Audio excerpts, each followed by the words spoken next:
time for another coffee with Kilroy, or what I sometimes call, many times call, yeah, you know it, beverage in a book. My beverage is coffee, and first time ever, new coffee mug. Am I going to stick with this? Well, I don't know.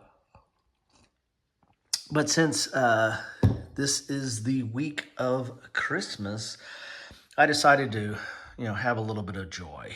So there you have it. New cup, at least for a day, and but coffee and a book nonetheless, or beverage in a book nonetheless. The book, well, I'm excited about this. This is Wargames, according to Mark, a historian's view of wargame design by Mark Herman, no less. All right, that is the mark of Mark Herman. I got this from GMT Games. I want to thank them for that. And this is something that I've been anticipating. If you followed my channel, you know that I focus on war games. If you followed my channel, you know I've covered several of Mr. Herman's games and have spoke fondly of them. And if you've covered my channel, you know that I've covered other games about war game design, such as Lost Battles and Simulating War, and, well, this is more history of gaming and role-playing, but playing at the world, and Zones of Control. So I've done coffees with Kilroys on all those, so take a look at that playlist, either Coffees with Kilroy or my bookshelf playlist to see all of those. And now this is going to be added to that playlist after I get a sip of coffee here, because this is a very interesting book. This is brand new, so hot off the shelves, hot off the press, and is not read yet. So this is more of a pre-read or pre-release, because I'm just going to kind of go hit the surface of this. But it's interesting because it's from a well-known game designer. I think he's got over 100 different designs to his belt. He's been doing game design since professional game design, no less, since the mid-'70s, and hobby game design as well. And as he says here, he is a historian. So, I mean, a very unique perspective, both on the breadth of the hobby, as far as from the mid-'70s and probably playing games before that, so it kind of spans the life of the hobby, and has worked for some of the most notable board game publishers of SPI and Avalon Hill and Victory Games and the like. So, enough of that. Let's take a little bit of look inside the book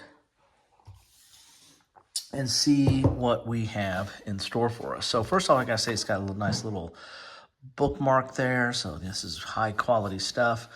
And this is very nice finish here. It's a textured cover or inner cover paper on there, so I do like that. On the back, you've got kind of a blurb or excerpt from James Dunnigan, who was the co-founder of SPI, and then Peter Perla, who is a professional war game designer. So you're spanning two of Mr. Herman's disciplines right there. As I said, I'm not going to read this book to you. I don't have enough. Don't want to have enough film in the reel to do that. But I thought I would at least hit this top part, because this the inner jacket really kind of sums a lot of what you're going to find in this book. So my goal when I design a war game is to embed the known narrative within an alternative historical supported envelope. I not only want you to see and understand aspects of history which are poorly conveyed in books, such as the impact of geography on maneuver, but the debates around paths not taken. I want you to see the plausible alternative lanes that history could have taken, and in many cases, how singular and even unlikely what actually happened was. I see war games as a historical laboratory where the understanding the interaction of factors adds richness to the understanding the actual events that unfolded. How much design detail is required to parse an historically themed game from a and a historical war game is like many things in the eye of the beholder. But as I will describe, I know it when I see it. As I said, this is my method and views on the subject. So if you disagree with me, all good. But at least you will know where I stand on the topic. When I design a war game, I'm trying to do several things. But first and foremost, I'm putting you in the historical narrative. Within that narrative, I'm balancing the kinetic and psychological history. Kinetic history is getting the physical force, space, time, and factors correctly integrated into the game system or simulation. Think of this as the science aspect of the design. Getting these physical values integrated into the simulation engine are necessary for any good war game, but they are always insufficient if one wants to correctly capture the context of the actual events. Psychological history, or the art of design, is what often is lacking in many war games. The absence of psychological factors means the players are just getting through the physical motions of the event as informed by hindsight. Designers are too often restrict players' actions through special rules, victory points, or conditions to shoehorn the design into following the historical narrative, while glossing over the real tensions that restricted the actions of the participants and drove their behavior in the original situation. In the end, a good design needs to present the player with the integration of kinetic and psychological history. Otherwise, the historical narrative will suffer. It is the areas of intelligence gathering, cultural differences, and commander psychology that continue to fascinate me when I'm researching a new design. Getting the kinetic factors right is necessary, but insufficient if one is to successfully capture the essence of a historical narrative. So there you have it. So I think that's a nice way of kind of summing up. Then there's Mr. Herman himself, summing up kind of what you're going to get in this book. And some of this book is really just more of a walk down memory lane. It's kind of taking you through some of his history and his thoughts and concepts. So here's the contents, all the different chapters, and there are 18 chapters there, plus some final musings. Let's go in a little bit closer here so you can see exactly what's going on here. And then there's a final musings, an appendix, and bibliography, and glossary of games, and index, so all kinds of good stuff in here. So if you're a fan of Mr. Herman or just want to learn a little bit more about his designs, this might be an excellent way to start. Actually, probably the best way to start, let me have a sip of coffee here, is play his games. I have several I'd recommend if you want to ask me, but just get into his games. So here's the foreword by James Dunnigan and Peter Perla. We saw them on the back, but they actually have a full foreword in here. Recommend going through that. A preface. And then you start with the introduction. What makes a historical war game historical? So again, I'm not going to read this to you, but I'm just going to do kind of a flip so you get an understanding of how this is all put together.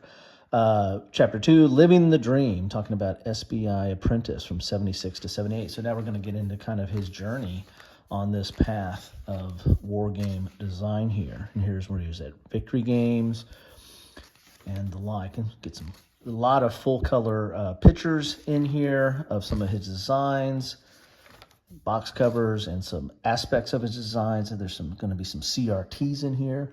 So chapter 3, nuts and bolts, and that kind of starts out, I have been asked far more times than I can remember, how do you design a game? There we go. So we're going to get into some of the nuts and bolts here of that game design. Then we get my views on war game design, chapter 4, distilling history to its essence with smoke and mirrors. And I think some of these articles might have come from his, he has, in C3I magazine, he had a regular section or piece in there. And I think some of these might have been some of those essays or a collection of some of those essays. I think, I'm not certain, I haven't read, again, I just got this out of the bubble wrap. So I need to jump into there. But you're going to see some examples of a lot of his games. And again, if you want something that is truly innovative and unique and a new twist on an old topic, take a look at his Empire of the Sun. I think that, in my opinion, my humble opinion, I think that's his pièce de résistance of game design. but then again, who am I? And your mileage may vary. Chapter 5, no substitute for victory or how to make losing worth the effort. Oh, God, love losing. At least that's what my results tell me. But no, that's an interesting thing. I mean, I think it's probably like simulating, lost causes and stuff like that, I would imagine. But, and really talking about balance of games and, back to what he was talking about, like forced victory points and stuff like that. How do you really balance a unwinnable situation? But again, I might be wrong. I need to read to find out, and so do you. So, take a look at this. Chapter 6, Sam I Am, or Who Are You, or tells, or Who You Are tells the story. Oh, there we go. And as you notice, so his earlier designs were very much on the kinetic side of things. His later designs have really focused a lot more on the psychological, at least I think so. They're getting more into some of the politics and the motives of the like. Some of it is like Pericles and Churchill and those great statesmen series kind of really get into that a little bit more. The sequence of play and initiative, or how to organize chaos. I definitely want to read that. Organized chaos is something that I've struggled with and managed under for quite a long time. So this is interesting. I think like the way this is laid out. I mean, the chapters are not super long. You've got some pictures put in between, but he's kind of had it broken out on the concepts he wants to walk you through, and then has some examples from some of his games that might highlight some of that as well. Chapter 8, Information and the Fog of War. Here we go. So surprise blue force information versus red force information, and when you're going to be surprised, and when you're going to high lethality. Surprise versus low information. Anyway, I'm not gonna. I can't. If I sat and read all this right now, we'd never get this done. And you've got breakfast to eat and get to work, or whenever you're watching this, get on with your day. So this is mainly just supposed to be a high-level review. Maneuver or creating the illusion of movement. Ooh, definitely a pretty interesting. I'm going to find that interesting. Wargame CRTs or how to restore chaos. There we go. We're back to that chaos concept again. Oh, there's some good old CRTs in there. So as I said, this is really. Oh, I remember this. This is his France 1940 game. That's kind of a unique combat wheel there of sorts. Oh, look at all these CRTs. All right. Chapter 11, to script or not to script? That is the question. All right.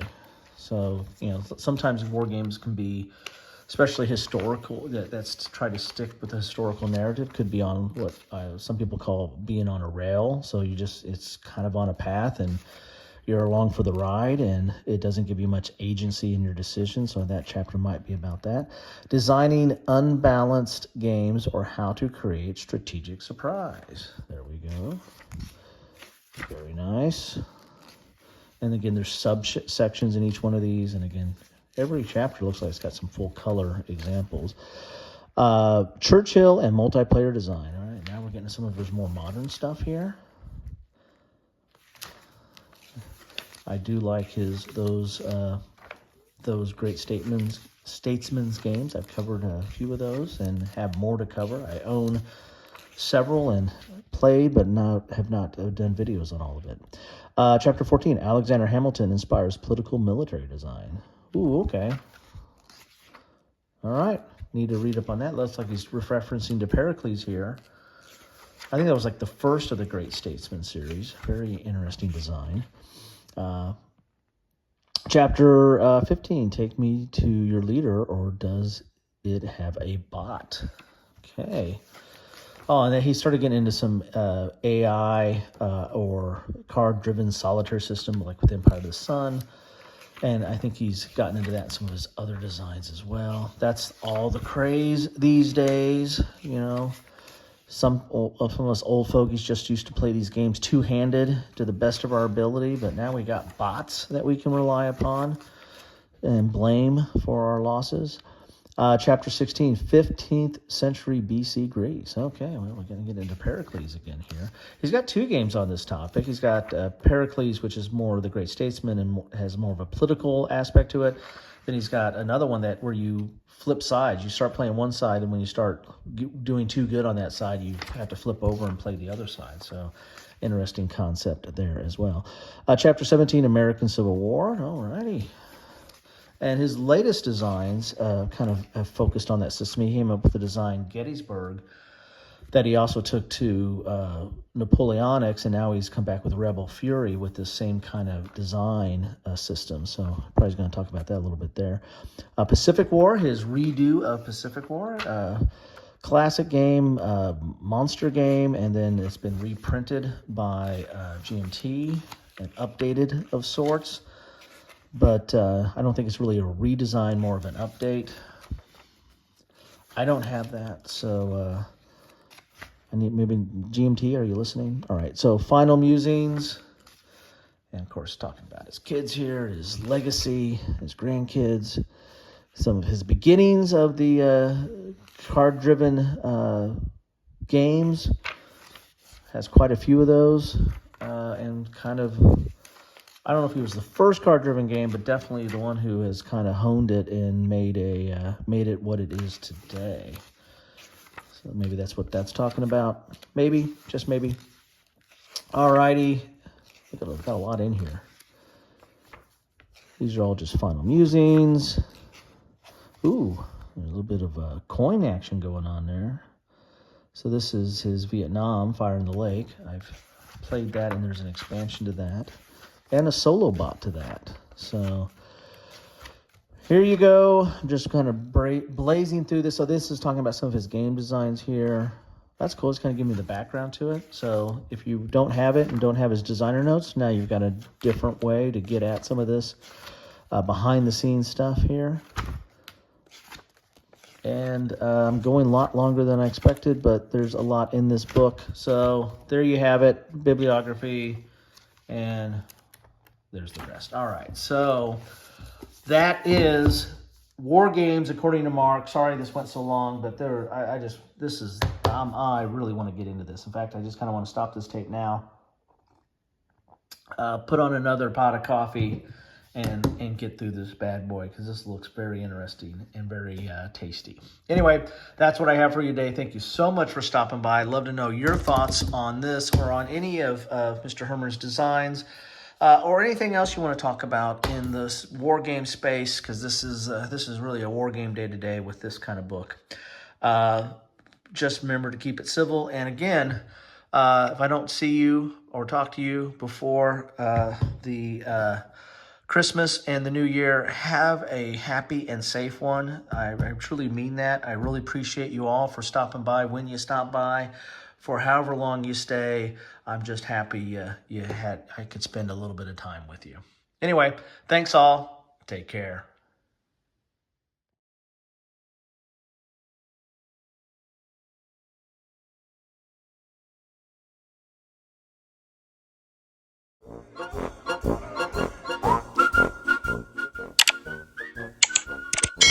Thanks for watching.